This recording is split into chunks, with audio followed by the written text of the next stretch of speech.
वहां पर्वत के एक स्फटिक जैसे विशाल पत्थर पर चक्रवर्ती भरत की सृष्टि की गई। राजपुरोहित ने निवेदन किया,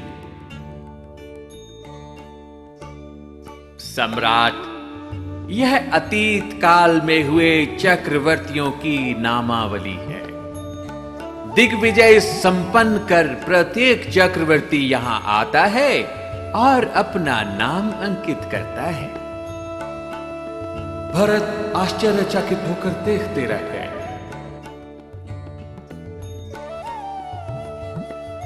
महाराज, आप भी काकणी रत्न से अपना नाम अंकित कीजिए।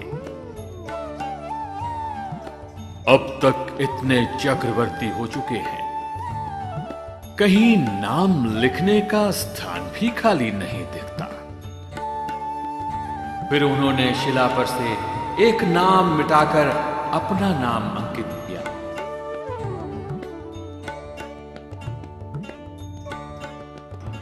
फिर विचार मगन होकर सोचने लगे, जिस संसार में मेरे जैसे हजारों चक्रवर्ती हो चुके हैं, वहां इस बल वैभव साम्राज्य का अहंकार कैसा? तब भरत के मन में रहा हुआ षटखंड विजय का गर्व टूट गया।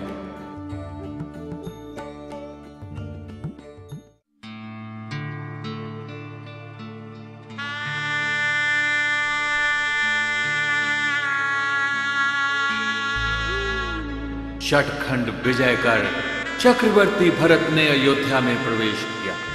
नगरी को दुल्हन की तरह सजाया गया, उत्सव मनाया जाने लगा।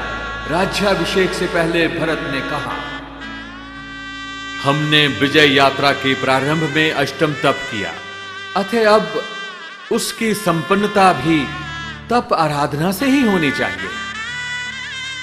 महाराज, आपका विचार उचित है। तब से ही समस्त कार्य निर्विघ्न सिद्ध होते हैं।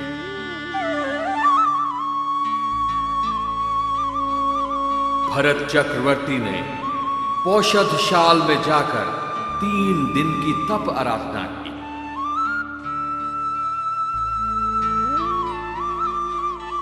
कुछ दिनों पश्चात भरत ने अपने अधिकारियों से,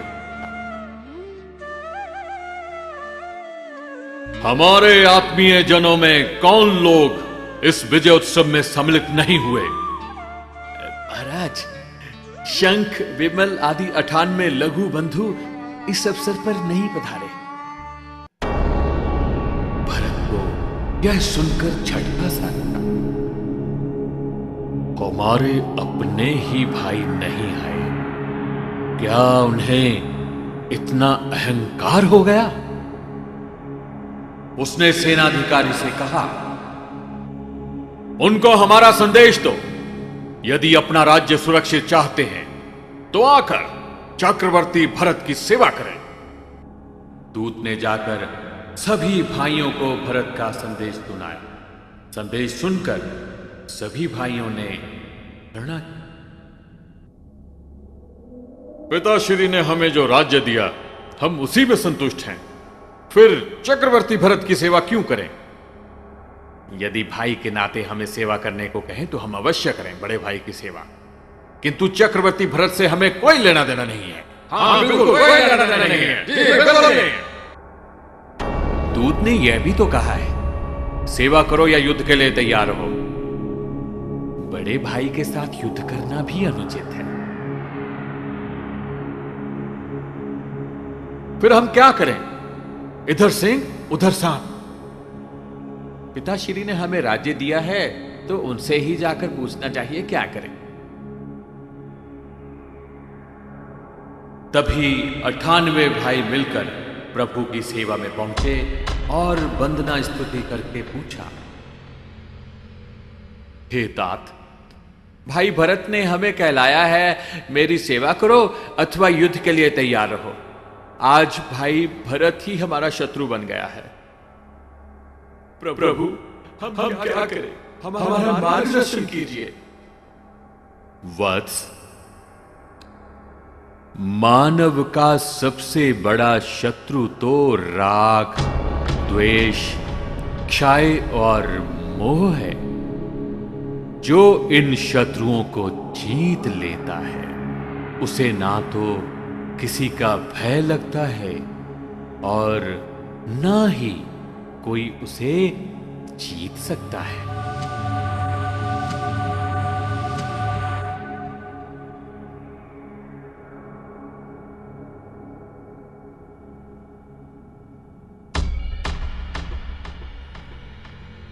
प्रभु, फिर हमें इन्हें जीतने का ही मार्ग बताइए।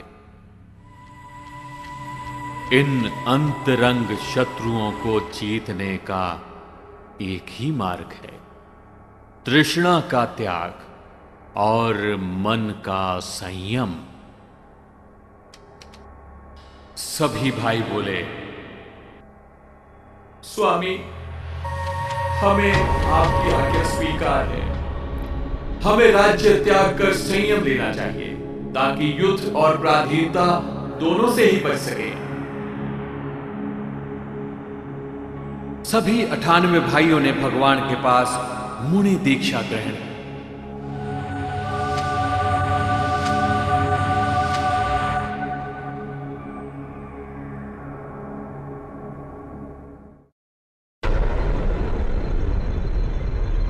एक दिन चक्रवर्ती भरत राजसभा में बैठे थे। सेनापति ने आकर निवेदन किया,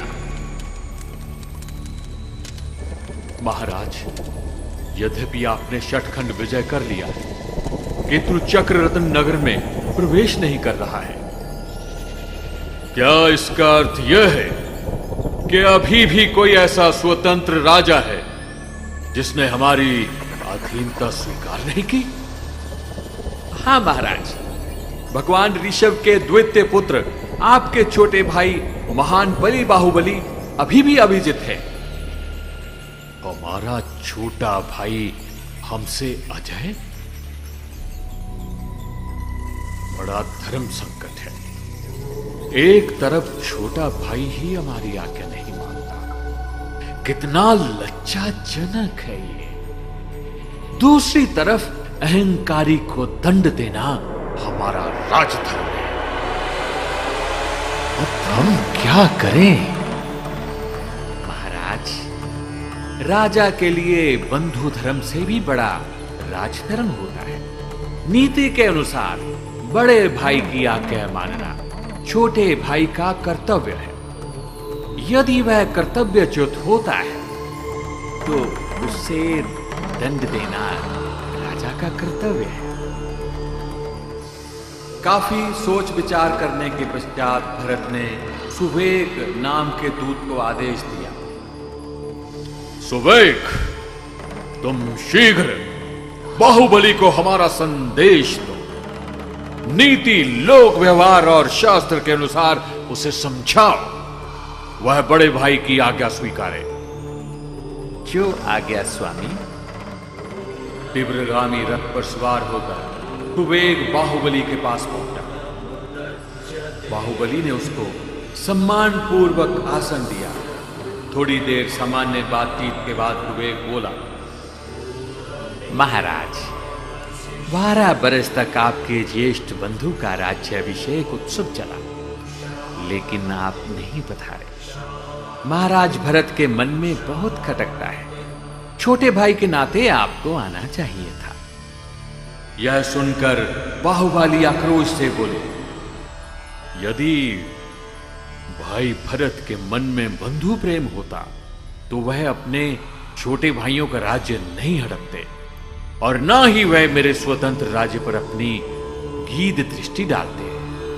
सुवेग ने युद्ध का भय दिखाकर नीतियों से बाहुबली को समझाने की बहुत चेष्टा की। तब बाहुबली ने कहा, सुवेग, अपने स्वामी से कहना बाहुबली युद्ध नहीं चाहता, लेकिन युद्ध की धमकी से डरता भी नहीं है।